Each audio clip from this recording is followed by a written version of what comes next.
Years ago, when my mother was a little bit older than I am now, she said to me, Sam, she said, whoever said that these are the golden years was full of shit. I was surprised that she said that, to tell you the truth.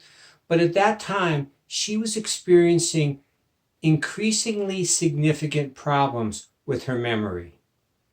One of the things that I noticed was that she lost the ability to do things she had recently learned, but could still do things that she had learned a long time ago. For example, she was no longer able to play her DVD player. No matter how many times I showed her, she just couldn't get it. On the other hand, she played her record player almost daily. She had other more serious problems as well, but this was really scary for me to watch her going through this. And as you all know, as we age, a lot of times memories that are older we can recall, but the memories that are immediate or recent are much more difficult to recall. So it's easy for us to identify with what she was going through. Now, one of the problems with that, and I know it's a problem for me, is when I begin to identify with it, I begin to worry that I too am going to have the same kinds of problems that she had.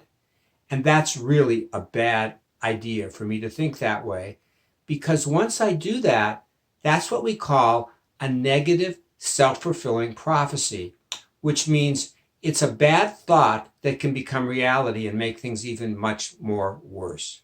So we all want to avoid that. I developed this program as a way to help us experience success and remembering those older memories and make us feel better, because it's fun to share old memories with friends. This program, interestingly enough, has helped me the way I intended for it to help you. I feel much more self-assured about my ability to speak in public. I enjoy telling the memories and sharing them. The more memories I tell, the more memories that come to my mind, which is fun. It's taking my mind off of all the negative things that are going on right now in our country and in the world. And I have a tendency to focus too much on the news, which is a big mistake these days. So this brings me into the studio recording things instead of staying at home watching the news all day. This program will only work if you put an effort into it. You see, the program isn't about me. It's good for me, but it's not about me. The program is about you. It's an interactive program. And the more energy you put into it, the better it will go. So, also, we're not going to focus on negative memories or tragic memories, because those memories tend to upset us even more. This is a focus on positive memories, fun memories, interesting memories. On the other hand, if you do have a negative memory that is really disturbing you, you should see a therapist.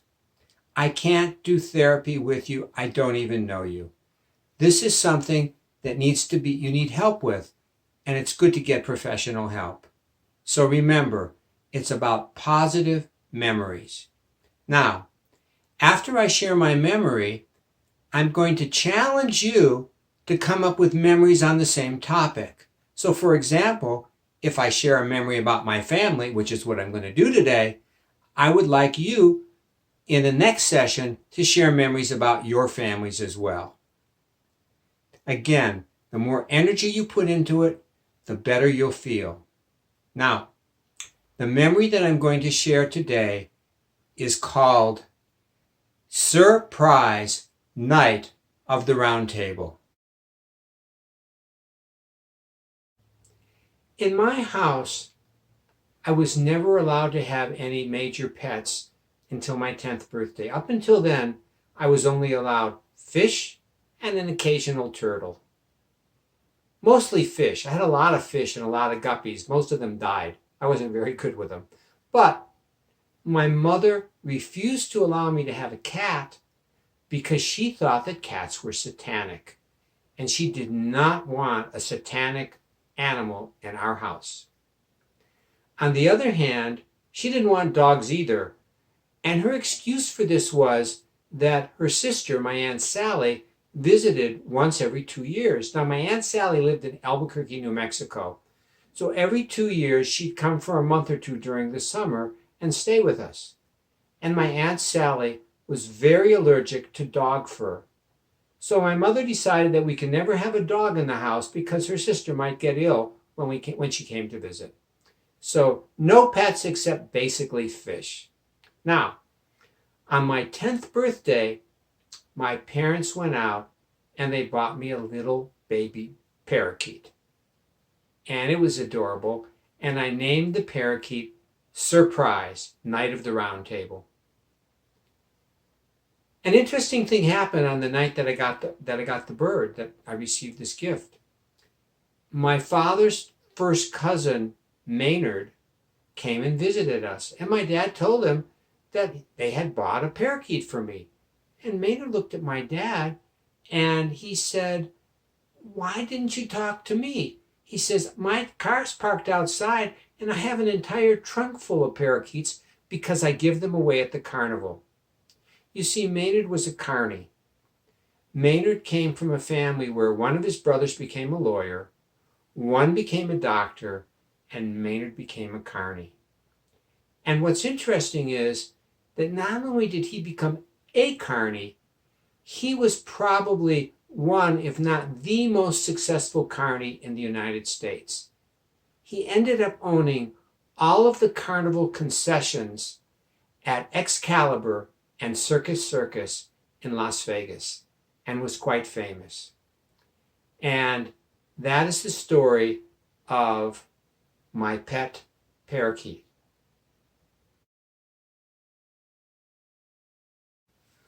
One more very important thing. This memory was supposed to be about my mother. And I didn't really talk about my mother. Much, a little bit, but not very much. You see, after I got the parakeet, my parents purchased for me a record to teach the parakeet how to talk. And on the record, it said things like, "Hello, baby, hello, baby, hello, baby, hello, baby," till it drive you crazy. And you play the record for the parakeet, and the parakeet would learn to talk. So one day, when I went to school, my mother decided to play the record to teach the parakeet how to talk. Now, my mother wasn't all that comfortable with the parakeet because my mother really didn't like pets. But she put the record on and she left the parakeet by itself listening to the record. And when she came back to the room the parakeet was in, the parakeet had gone kind of crazy and just got really excited and tried to escape from the cage. And he got his little head stuck between the bars. And she looks, and there's the little parakeet with its head sticking out between the bars, and she's thinking, "Oh my God, I'm going to kill the parakeet. It's going to choke to death." And she did not know what to do. So she ran to the phone and she called the pet store and she told them her dilemma. And they calmly said to her, "Go back up to the cage." Cage was upstairs. "Go back up to the cage. Bend the bars back a little bit. Push the parakeet's little head back between the bars and then push them back together again." So my mother did what she was told. And the parakeet survived. And my mother felt better that she didn't kill this brand new pet that I got. So that is one more thing about the parakeet.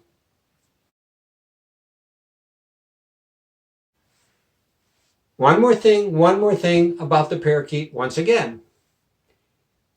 Several years after I got the parakeet, we decided, it was just a few years really, we decided to move to Albuquerque, New Mexico. And my parents brought the parakeet in their car to Albuquerque. And it's a fairly long drive from Detroit to Albuquerque. So the parakeet was on the floor of their car as they made this drive. and the little parakeet refused to eat a single thing. And by the time he got to Albuquerque, he was basically fur and feathers. It was not much left of him, and we didn't think he was going to survive. And parakeets don't live very long in captivity, but Surprise was a knight of the round table and regained his health and lived for several years after that. Not only that, he ended up being with my mother for most of that time because I moved out of the house, so he lived for a long time. I got him when I was 10. He lived for over 10 years in captivity, which is amazing. And he and my mother actually built a really close relationship. So even though she didn't like pets, she really fell in love with Surprise. And he was a good companion for her in her senior years, in her golden years. So that's one more thing once again about Surprise. I'm on a roll with these one more thing about Surprise, because there were a lot of things about Surprise. My father had a weekly poker game at our house, and Surprise was in the room where they were playing poker. So Surprise, much to our surprise, developed a very unusual vocabulary from listening to the men play poker. And we never knew what four-letter word was going to come out of Surprise's mouth. So he was kind of an adult bird by that point in time based upon his vocabulary. And that's another one more thing about Surprise. One last thing, I promise, one last thing about Surprise. Surprise had this problem with his beak. It grew a lot. And when it grew, it would curve around and begin to stab him in his neck. Now, not a lot of veterinarians wanted to work with parakeets because they're so delicate, and they were afraid that they would hurt them. So it was hard to find a vet that would work with Surprise. And if you trim the beak too short, it'll cut into the quick and the bird will die. So it was a very delicate operation. So for a long time, he would have this curved beak, and he would have to eat. He'd have to turn his head sideways and eat from the side in order to take care of himself. And I would guess this is a problem of a lot of parakeets, but it was really strange to see this little bird with his head turned sideways eating from the side of his mouth. And that's the last thing I'm going to tell you about Surprise. And on that I say, bye for now. Hello, it's Dr. C again with the segment that involves what we learned from this presentation today. And I have entitled what we learned, Yes, You Can Teach an Old Dog New Tricks. Now, I know Elwood at this point in time would say to me, Dr. C would say, you just talked about parakeets. What does that have to do with dogs? Because Elwood has a little problem with sayings like that. And I'm really not talking about dogs here either. I'm talking about us, older people. Older people can learn new things. Now, one of the reasons that I draw this conclusion from the presentation is that my mother really didn't like pets, and she didn't like the parakeet when we got it, and she was afraid of it. But over the years, she grew really close to that parakeet, and she loved it, and she took care of it, and she spent time with it. It was her companion, and that's an incredible change for somebody who was never really into pets. And she did an amazing job taking care of the parakeet. So that says, yes, you can teach an older person new tricks, new ideas, new skills. Now, when I was about 19 years old, my father unexpectedly died.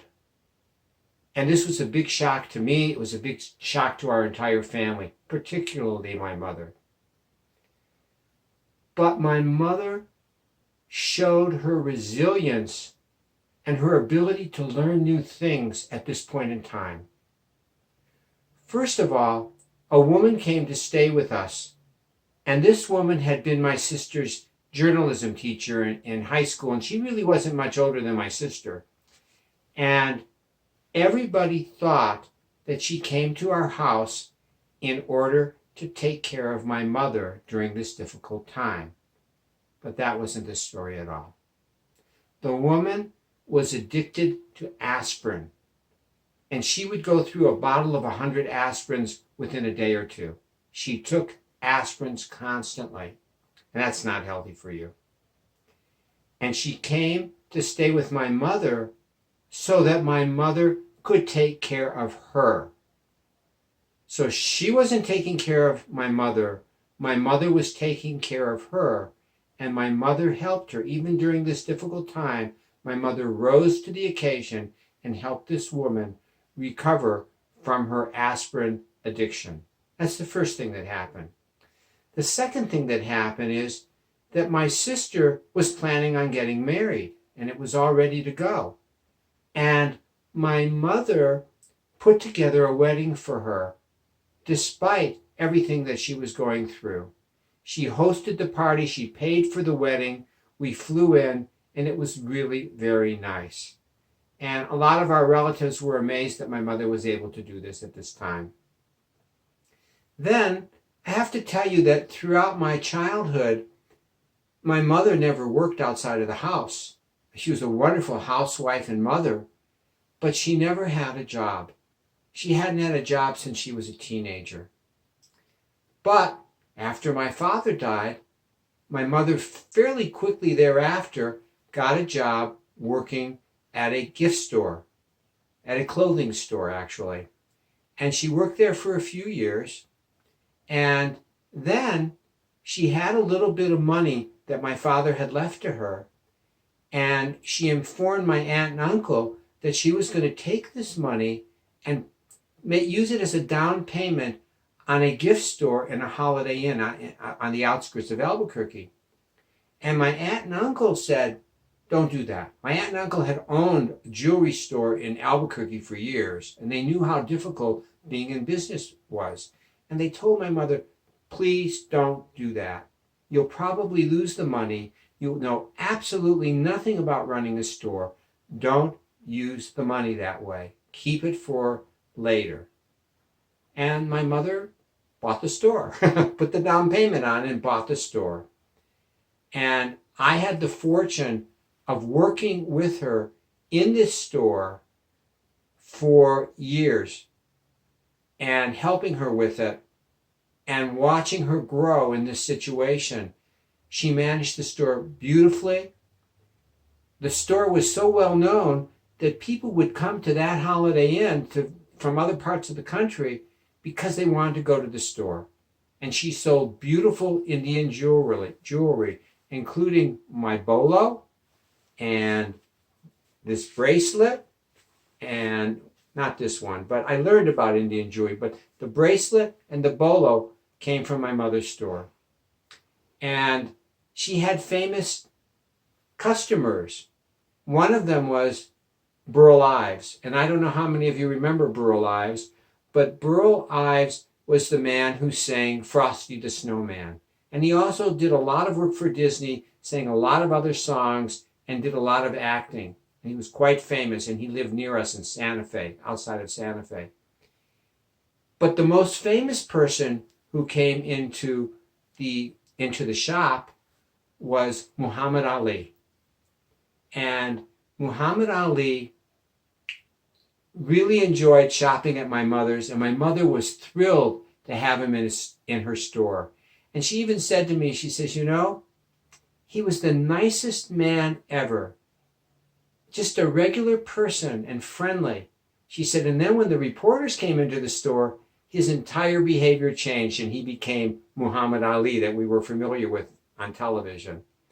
So she was very successful with this. She said it was the happiest time of her entire life.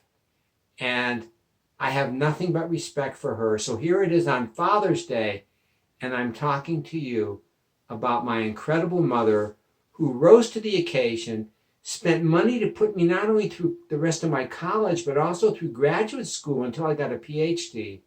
And if it weren't for her, I probably wouldn't be Dr. C at this point in time. And that is the rest of this story. Good talking to you. Bye-bye.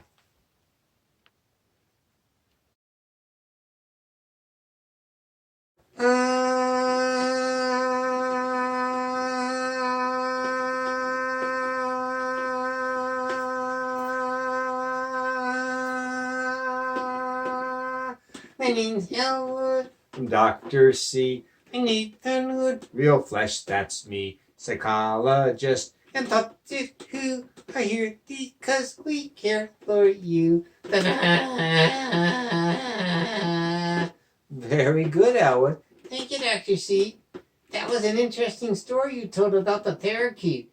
Yes, it was. Did you enjoy it? Yes, I did. Yes, I did. Yes, I did. But I have one question. What's your question, Elwood? I didn't know that birds had fur. Well, they don't have fur. They don't? No, they don't have fur. What makes you think that? Well, you said it. I said it? Yes, you did. Yes, you did. Yes, you did. I don't remember saying that birds had fur. You said that he got so thin that he was down to fur and feathers. Ooh, I said that? Yes, you did. I didn't even remember. I didn't even know I said that. Oh, even Dr. C, you see, makes mistakes like you and me. Sometimes, though, we really try, we make mistakes and don't know why. I guess I made a mistake. Yes, you did. Oh, brothers, sisters, moms and dads, sometimes goof up and feel bad. We all mess up from time to time, so don't forget my little rhyme. Da-da. Okay, Elwood. Thanks a lot. You're welcome, Dr. C. Well, that still was an interesting story. And he also said bad words, didn't he? Yes, he did. Did he understand what they meant? He didn't understand anything that he said. He didn't know what they meant. You mean he could talk, but he didn't know what he was saying? That's correct. Were you talking for him? No, I was not talking for him. Well, you talk for me, but I understand what I say. I guess you do. But no, I wasn't talking for him. He just learned how to mimic. What does that mean? He learned to copy what people said. Well, I can copy what people said. You can? Yes, I can. Say something.